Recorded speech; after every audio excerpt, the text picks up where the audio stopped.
And pinatiming na natin. Kasi nga, yung pinagawa natin noon, mali-mali ang timing. Once na binunot mo yan, kailangan babalik mo ng panibago. Bago. Hindi mo siya lilinisin at lalagyan ng silicone. Mahirap kasi nagmamagaling-galing eh. Di katulad ng...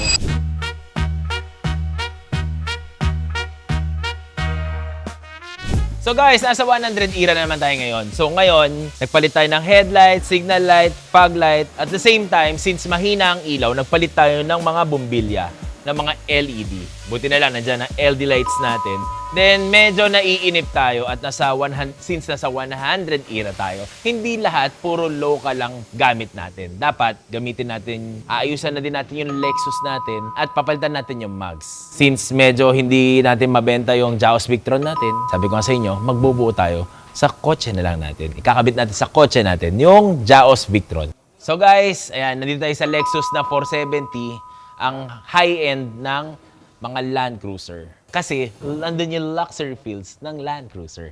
At ang kagandahan dito is yung makina niya is 2UZ na gated pad. VVTi. So yun yung mga hindi na underpowered. Kasi yung mga 4-speed, medyo mahina. Gusto na natin siyang ayusin. Papalitan natin ng mugs muna for the meantime para tignan natin kung bagay o bagay. Kasi lately, napapanood ko sa YouTube, ginagamit din pala to sa mga pang-camping. Though hindi siya solid axle, pero may height control na siya. Iti-take advantage natin yung height control niya kasi ang ganda ng tagtag.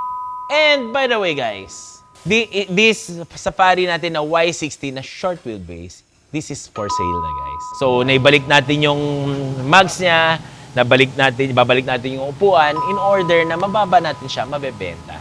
Kasi nga, medyo tapos na tayo sa era ng patrol, babalik tayo sa mga Land Cruiser. And since pagbalik natin ng Land Cruiser, medyo gumaganda sa mata ko ang Land Cruiser 100. Kaya nasa Series 100 tayo, mapansin nyo, meron tayong local diesel manual na 1HDT, meron tayong high-end na Lexus 470 na V8 na gated. And by the way, meron din dito 4-speed na LC100 na 2UZ din. And by the way, nasa Manila pa yung 24 bulb. Naka-confine pa rin yung 24 bulb.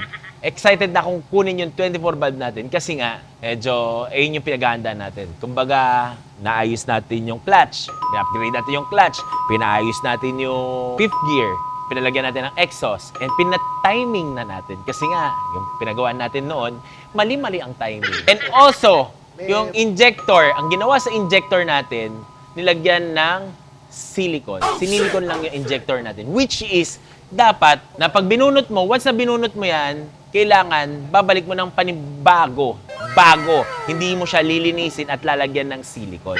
So, yun yung mga bagay na natutunan natin sa paggawa ng ganitong mga kotse. Hindi tayo nagmamagaling kasi nga, hindi natin alam. So, yun yung mga natutunan natin sa mga habang nagre-restore along the way, yung journey na yun, yun yung nalalaman natin sa mga paggagawa ng kotse. Mahirap kasi nagmamagaling-galing eh.